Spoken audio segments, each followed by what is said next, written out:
Hi అండి అందరికీ. దేవి శరణ్ నవరాత్రులు మా నందిరాజ్ తోట గ్రామంలో ఎలా చేస్తారో మీ అందరికీ చూపిస్తాను రండి. ఫస్ట్ ఆఫ్ ఆల్ 9 days నుంచి భగవత్ నామస్మరణ ఓం ఐం హ్రీం క్లీం శ్రీం శివ దుర్గాయ నమః అంటూ ఆ దేవీ నామస్మరణ చేస్తూ ఉంటారు కంటిన్యూస్ అంటే ఇప్పుడు ఒకళ్ళే చెప్పడం అవ్వదు కదా, బ్రీత్ తీసుకునే టైంలో కూడా నామం ఆపకూడదు. అందుకని చెప్పేసి ఏం చేస్తారంటే మా ఊర్లో 10 స్ట్రీట్స్ అలా 10 సైట్స్ ఉన్నాయనుకోండి, అలా ఎవ్రీ స్ట్రీట్ నుంచి 2 గంటలకి ఒక 10 మంది బ్యాచ్గా అందరికీ ఊరు మొత్తానికి అవకాశం వచ్చేలాగా ఎంత మంచిగా ప్లాన్ చేసి చిట్టీస్ వేస్తారు. చిట్టీస్ వేస్తే ఏ ఏ స్ట్రీట్కి ఏ బజార్కి ఏ టైం వస్తుందో, ఇప్పుడు ఫర్ ఎగ్జాంపుల్ మా బజార్ వాళ్ళకు వచ్చేసి 2 to 4 అనమాట. మేము 2 to 4 నుంచి జపం చేస్తూ నామం చెప్తూ ఉంటాము. నైట్ తెల్లవారుగట్ట 2 to 4, అలాగే మధ్యాహ్నం 2 to 4 అనమాట. ఇంకా శివయ్యని దర్శనం చేసుకోండి. ఇగోండి శివయ్య, ఈ శివాలయంలోనే అనమాట ఇలా దేవీ నవరాత్రులు జరిగేది. ఇంకా శివాలయంలో ఉన్న పార్వతీ అమ్మవారికి అయితే 9 రోజులు 9 అవతారాలుగా అమ్మవారిని అలంకరిస్తారు. ధనలక్ష్మీదేవి అవతారంలో వేసిన డబ్బులు అనమాట, వెనక బ్యాక్గ్రౌండ్లో కనిపిస్తున్నాయి కదా.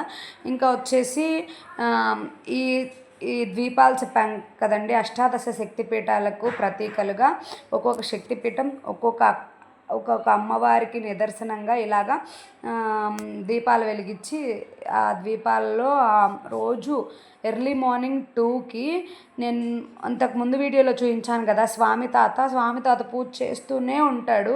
ఒక్కొక్క దీపానికి అంత శ్రద్ధగా ఫస్ట్ నూనె పోసి, తర్వాత అక్కడ పసుపు కుంకుమ వేసి, అక్కడ కడ్డీలు తిప్పి, అక్కడ కొబ్బరికాయ కొట్టి, అక్కడ నిమ్మకాయ దండ వేసి, అక్కడ నిమ్మకాయని కోసి పసుపు కుంకుమ పెట్టి, ఎందుకంటే నేను ఎర్లీ మార్నింగ్ 2కి మంత్రం చెప్పడానికి వెళ్తున్నాను కాబట్టి ఇవన్నీ క్లియర్గా చూస్తున్నాను. నాకైతే తెలియదు అంతకుముందు ఏం జరిగేదో. అసలు ఎంత బాగా చేస్తున్నాడంటే ఎంతో భక్తి శ్రద్ధలతో. ఇంకా అక్కడికి అయిపోయింది. ఎర్లీ మార్నింగ్ అమ్మవారికి అవతారం మార్చేస్తారు, అంటే వేరే చీర కడతారు, వేరే అమ్మవారిలా వేరే గెటప్.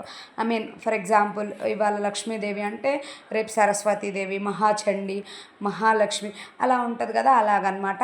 అలానే అమ్మవారిని మనం ఎలా అయితే పూజ చేస్తున్నామో, పంతులు గారు ఎలా పూజ చేస్తున్నారో, అలానే ప్రతి ఒక్కళ్ళకి అమ్మవారిని స్మరించుకొని దర్శించుకోవడం, అమ్మవారిని టచ్ చేయడం మనందరికీ పాసిబుల్ కాదు. కాబట్టి ఇక్కడ మా ఊర్లో ఒక స్పెషల్గా ఏం చేస్తారంటే ఈ 9 రోజులు 9 మంది పిల్లల్ని, అంటే 9 మంది అమ్మవార్లని నవదుర్గలుగా అమ్మవారిని పిల్లలందరినీ ఇలా లైన్లో కూర్చోబెట్టేసి ఈ పిల్లలకి ఇక్కడ జరిగేవి ఏం జరుగుతున్నాయో చూపిస్తాను రండి. ఫస్ట్ అయితే ఆ పిల్లల్ని అమ్మవారిలాగా స్థాపన చేసి కూర్చోబెడతారనమాట. ఈ పూజ చేయడానికి ఎంతమంది క్యూ కడతారో అసలు.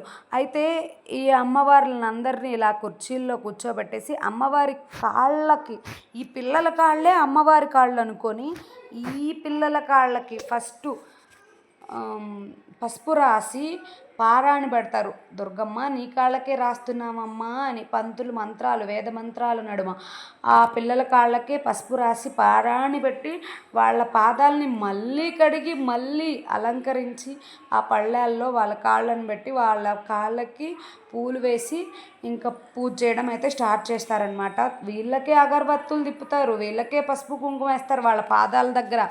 ఇంకా వాళ్ళకి బట్టు పెట్టి గంధం పూసి పసుపు రాసి కుంకుమ పెట్టి గంధము రాసి ఇంకా అలా అమ్మవారిలా భావించి ఇంకా కొబ్బరికాయ కొట్టేసి కిరీటాలు పెట్టి పూలదండ వేసి మళ్ళీ వీళ్ళకి పట్టు లంగా జాకెట్, ఇప్పుడు అమ్మవారికి వస్త్రాలు పెడతాం కదా, చీర ఎలా అయితే పెడతామో అలానే సేమ్ ఈ వీళ్ళకి కూడా అమ్మవారి దగ్గర కూర్చున్న ఈ పిల్లలకు కూడా పట్టు వస్త్రాలు ఇస్తారు, పట్టు లంగా జాకెట్. ఇంకా వీళ్ళకే ఇది ఇంటికి తీసుకెళ్ళి వాళ్ళు కుట్టించుకొని వేసుకోవడమే అనమాట. ఇంకా అలాగే పట్టు లంగా జాకెట్ ఇచ్చేసిన తర్వాత ఎవ్రీ దుర్గమ్మకి అలా వస్త్రాలు పెట్టేస్తారు. ఇంకా అన్నీ అయిపోయాయి, పూజ అంతా అయిపోయిన తర్వాత అమ్మవారికి కడుపు నింపాలి కదా. అదే విగ్రహానికైతే మనం అమ్మవారి విగ్రహానికి భోజనం పెట్టడం కుదరదు కదా, అక్కడ పెట్టి అమ్మ నువ్వు తిను అంటాం మనసులో, కానీ అమ్మ తినదు. అలా కాకుండా ఈ పిల్లల్ని అమ్మవారి రూపంలో చూసుకుంటున్నాం కదా, కాబట్టి వీళ్ళకి ఇంకా టిఫిన్ మార్నింగ్ ఇడ్లీ, ఇంకా ప్రసాదం, ఉప్మా ఇంకా వీళ్ళకి తినిపిస్తారు.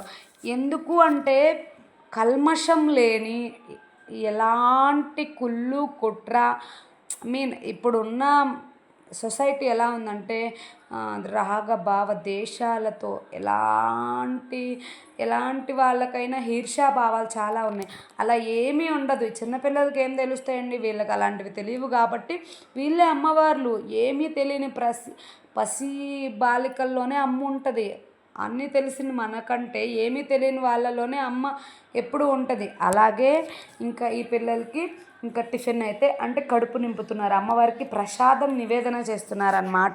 ఇంక ఇలా ప్రసాదం నివేదన చేసిన తర్వాత నేనైతే మా చార్వి తల్లి దగ్గరికి వెళ్ళేసి ఒక సెల్ఫీ వీడియో అయితే తీసేసుకున్నాను. చూడండి, మా చార్వికి నోస్ పిన్ పెట్టాను, అంటే గోల్డ్ది, అది కనిపించట్లేదు. నేను అందుకే ఇలా ఉతుకుతున్నాను అనమాట.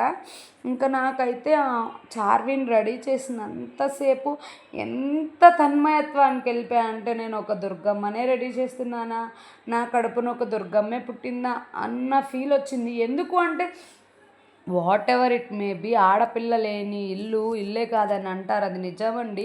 ఎందుకు అంటే ఆ ఆడపిల్లని రెడీ చేసుకుంటే ఉండే ఆ ముచ్చట అది ఉంటుంది కదా, అది స్పీచ్లెస్ అని చెప్పొచ్చు. ఇక ఇలా రెడీ చేసి పెట్టిన తర్వాత ఇంకా వాళ్ళకైతే కడుపు నింపేస్తున్నారు ప్రసాదం పెట్టేసి. వాళ్ళు తిన్నంత కొంచెం అంటే కొంచెం అలా తినిపించేసిన తర్వాత మళ్ళీ వాళ్ళకి వాటర్ తాపిచ్చి వీళ్ళకి ప్రసాదం పెడతాం కదండి. ప్రసాదం పెట్టే దానిలో అందరూ పెడితే మళ్ళీ పిల్లలు కింద కూర్చున్న వాళ్ళందరూ మేము కూడా పెడతామని, మాకు కూడా ఒక ఛాన్స్ ఇవ్వండి అని అడుగుతారు. బట్ అవ్వదు అంతమందికి ఛాన్స్ ఇవ్వడం. కాబట్టి వీళ్ళ వరకు పెట్టేసి ఇంకా వీళ్ళకి ప్రసాదం పెట్టేస్తారు. ప్రసాదం నివేదన అయిన తర్వాత పొంగలి కంపల్సరీ అమ్మవారికి పెట్టిన తర్వాత మళ్ళీ వీళ్ళ ప్లేట్స్లోనే, ఇంకా ఎవరికి టిఫిన్ స్టార్ట్ చేయరన్నమాట. ఇక వీళ్ళకి కూడా ప్రసాదం పెట్టిన తర్వాత వేలాది మంది, ఎంతమంది భక్తులు వచ్చినా లేదు కాదు అనకుండా మార్నింగ్ టిఫిన్ ఇడ్లీ, ఉప్మా, ఇంకా పొంగలు మార్నింగ్ టిఫిన్, మధ్యాహ్నం భోజనం సాంబార్, ఒక కర్రీ, ఇంకా చట్నీ, పెరుగు, అన్నం, ఇంకొక ఏదైనా ఫ్రై లాగా ఒక కర్రీ, ఫుల్ మీల్స్ అనమాట. ఒక మధ్యాహ్నం భోజనం, మళ్ళీ సాయంత్రం ఇదే యథావిధిగా మళ్ళీ ఒక భోజనం. ఎంతమంది వచ్చినా లేదు కాదు అనకుండా ఈ 9 రోజులు, ఈ 9 రోజులే కాదు, ఇప్పుడు 11 రోజులు వచ్చింది కదా, ఈ 11 రోజులు కూడా అమ్మవారి కోసం అంతే భక్తి శ్రద్ధలతో అన్నదానం చేస్తూ మా ఊర్లో ఈ తాతయ్య అన్నమాట, స్వామి తాత అంటాం మేము, తాత పేరు మరీదు వెంకటేశ్వరరావు స్వామి. ఎంత అంటే స్వామి సర్పంచ్ అయితే శివాలయం కట్టిస్తా అన్నారు. అలానే సర్పంచ్ అయ్యి శివాలయం కట్టించి అలాగే పూజలు కూడా అంతే ఇదే విధంగా చేస్తూ ఉంటారు. ఇక్కడ ఇప్పుడు మహాశివరాత్రి అప్పుడేమో శివాలయంలో శివుడికి అభిషేకాలు, ఈ 11 రోజులు కూడా మళ్ళీ అదే విధంగా ఈ నామస్మరణ చేస్తూ ఎంత బాగా చేస్తారంటే అసలు నాకైతే బూస్ బంప్స్ వస్తాయి.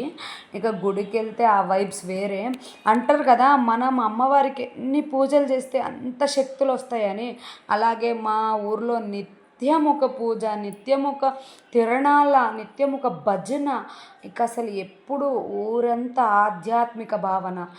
ఎప్పటికీ పిల్లల దగ్గర నుంచి పెద్దవాళ్ళ దాకా ఎవ్రీ టైం గుడిలో ఉండడం, ఇంకా గుడిలో ఏ ప్రోగ్రామ్ అయినా ఏదైనా ఇంకా గ్రామస్తుల సహాయాలు కూడా ఉంటాయి. అంతే సపోర్ట్ చేయాలి కదా. ఇప్పుడు అట్లాగే నామం చెప్పాలి అంటే ఒకరి వల్ల అవ్వదు, అందరూ వెళ్ళాలి, అందరం వెళ్ళి పార్టిసిపేట్ చేయాలి. అందరం వెళ్ళి చేస్తేనే కదా ఎంత పెద్ద మహత్కర కార్యం అవ్వటం సామాన్యమైన విషయం కాదు. అసలు ఎంత బాగా చేస్తారంటే అది మీకు వీడియో చూస్తేనే అర్థమైపోతుంది. ఇంకా అమ్మవారికి హారతి కూడా ఇచ్చేసారనమాట. ఇంకా ప్రసాదం పెట్టడం అయిపోయిన తర్వాత హారతి ఇస్తాం కదా, అలాగే ప్రసాదం పెట్టడం అయిపోయిన తర్వాత ఒక్కొక్క అమ్మవారికి హారతి ఇస్తూ అమ్మవారికి అద్దేసి ఇంకా వీళ్ళు చేతులు కడుక్కొని మూతి కూడా తుడుస్తారనమాట. ఇంకా తుడిచి కింద ఉన్నవంతా క్లీన్ చేసేసి అవన్నీ వాళ్ళకి ఈ లంగా జాకెట్లన్నీ ఫోల్డ్ చేసేసి వాళ్ళ చేతికైతే ఇచ్చేస్తారు. ఇంకా వాళ్ళ చేతికి ఇచ్చేసిన తర్వాత వాళ్ళు ఇంటికి తీసుకెళ్ళి స్టిచ్ చేయించుకోవడమే. ఎంతమందికి అవుతాయో మీరు ఒకసారి ఆలోచించండి. అంటే 9 రోజులు 9 మంది పిల్లలంటే ఎంతమంది నాకు తెలిసి మేబీ ఒక 90-80 మంది పిల్లల దాకా అవుతారు. ఇంకా అలాగే ఇంకా హారతి ఇచ్చేసిన తర్వాత అందరూ గుడికి వచ్చిన ప్రతి ఒక్కళ్ళు ఈ 9 మంది అమ్మవార్ల దగ్గరికి వచ్చి ఆశీర్వాదం తీసుకుంటారు. వాళ్ళ మెల్లో వేసిన పూలమాల ఉంటుంది కదా, అది తుంచి మనం ఆశీర్వాదంకి వెళ్ళినప్పుడు వాళ్ళు మన తలపైన ఈ పూలని వేస్తారు. అంటే దుర్గమ్మే మన మీద వేస్తుంది అన్న భావన మనకు కలుగుతుంది అనమాట వీళ్ళు వేస్తుంటే. ఇంకా మా చార్విన్ అయితే క్యూట్ ఉన్నావు అని చెప్పేసి అందరూ బుగ్గలు పట్టుకొని లాగుతున్నారు. కానీ ఫుల్ కోఆపరేట్ చేస్తుంది చార్వి. ఏంటి అంటే ఆమెకి మనం ఒక రోల్ ఇచ్చామంటే ఇదిగో చార్వి నువ్వు అమ్మవారివి ఇవ్వాలా, నువ్వు ఇలా ఉండాలి అంటే ఇంకా అలానే ఉంటుంది. మేము జమ్మూలో ఉన్నప్పుడు కూడా అంతే. మా క్వార్టర్స్లో దేవీ శరన్నవరాత్రులు ఒకరోజు చేస్తారనమాట, విశ్వకర్మ పూజ రోజు. అప్పుడు కూడా మంచిగా చేస్తుంది మా చార్వి. అలానే చేసింది ఇక్కడ కూడా అంతే. ఇంకా ఫైనల్గా అయితే మా చార్విని తీసుకొచ్చేసి ఇలాగ అందరూ దండం పెట్టేసుకున్నారు. ఇంకా మా చార్వినే కాదు అందరి పిల్లల దగ్గర. ఇంకా అయితే మా ఊర్లో ఇలాగ దేవీ శరన్నవరాత్రుల్లో ఎవ్రీడే ఇలానే చిన్నపిల్లల పూజ అయితే 9 to 10 వరకు ఉంటుంది అనమాట. అరౌండ్ 10:30 దాకా ఉంటుంది. ఇంకా ఇది అయిపోయిన తర్వాత మధ్యాహ్నం భోజనం ఉంటుంది. ఇంకా సాయంత్రం మళ్ళీ కుంకుమ పూజ ఉంటుంది. ఈ అమ్మవార్ల పిల్లల అమ్మలందరికీ కుంకుమ పూజ ఉంటుంది. ఇంకా రండి చూపిస్తాను. ఇక్కడైతే వంట చేస్తారు. ఈ 9 రోజులకి సరిపడా టిఫిన్స్ భోజనాలన్నీ ఇక్కడే వండుతారు. మీకు నచ్చితే లైక్ చేయండి, షేర్ చేయండి, సబ్స్క్రైబ్ చేసుకోవటం మర్చిపోకండి. ఇంకా ఫైనల్గా అందరం అయితే ఒక గ్రూప్ ఫోటో అయితే దిగేసామన్నమాట. చూడండి.